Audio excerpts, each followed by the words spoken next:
So we kind of got bailed out last night with some overtime, but we still hit the over. Green is green. I'll take money any day of the week. But that was yesterday's money, and now I'm on to tomorrow's money. We got a two-game slate for some Saturday football. We got the Bills and the Broncos, then we have the Panthers and the Packers. I got 3 plays that I want to mention here for each of these games. So 6 plays in total, and then if there's anything else I see that I like, I'll put it on my Twitter, link in the description. Got to go check that out. I'm going to start off with the Bills and the Broncos here at plus 100, and I think this line's moved a little bit already. First half total, under 24.5 points. So we're heading to the locker room. It's halftime, and the Bills and the Broncos could not combine for 25 or more points. I think this could happen right here. Let's look at the last 3 Bills games. Let's look at the last 3 Broncos games. These 6 games total right here, none of them have 25 points in the first half. These Bills and Broncos games, they're good to hit the under right there. And the Bills, they score less points in the first half when they're on the road than when they do at home. The Broncos score less first half points at home than when they do on the road. So I just see the stars aligning for this one. Bills and Broncos, under 24.5 first half. Minus 115, Drew Lock, over 244.5 pass yards. I know this sounds crazy right here, but when I'm looking at Bills games and I'm asking myself, how are teams getting the yardage? How are teams moving the ball against the Bills right here? It's not on the ground. It's pretty much air yardage right here. And Drew Lock, over 244.5, he's hit this mark in like 6 of 7 games, 6 of his last 7. And so we know he's good for it. And I think this Bills matchup right here will show that he can do it one more time.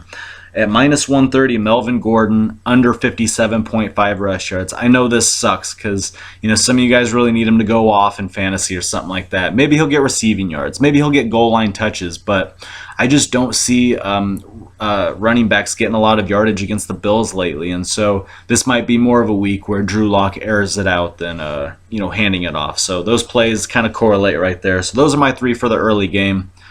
I think it's the early game. That's my early game. Next up, I'm looking at the Panthers and the Packers at plus 125. Aaron Rodgers, over 2.5 pass touchdowns.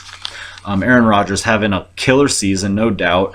I think he's thrown for 3 or more touchdowns in like 10 of 13 games he's played this year already. Drew Lock was able to throw for 4 touchdowns against the Panthers. The week before that, Kirk Cousins was able to throw for 3 touchdowns against the Panthers. So I definitely see Aaron Rodgers having an easier time than they did hitting this mark right here. So definitely Aaron Rodgers, over 2.5 pass TDs. At minus 110, Robert Tonyan, over 3.5 receptions. So we know he's good for this mark because he's been getting it week after week of his last 4 or 5 games or something like that. So we know he's good for it. But let's look at the matchup right here. And Carolina is one of the worst teams against tight ends. We see tight ends get a lot of love from their quarterbacks against the Panthers. A lot of targets, a lot of yardage, and this is just a match made in heaven right here. So Robert Tonyan, definitely 4 more receptions in this game. At plus 115, my final play of the video right here, Curtis Samuel, over 50.5 receiving yards.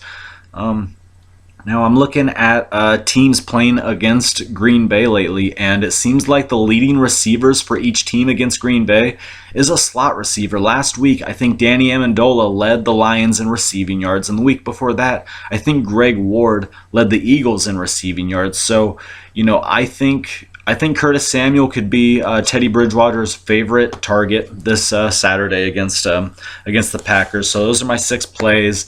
Good luck to anybody tailing, and if anybody has any good plays they want to mention, please put it down in my comment section. I'd love to hear from y'all. Comment sections have been awesome lately, so much appreciated. So thanks for watching, y'all. Peace out.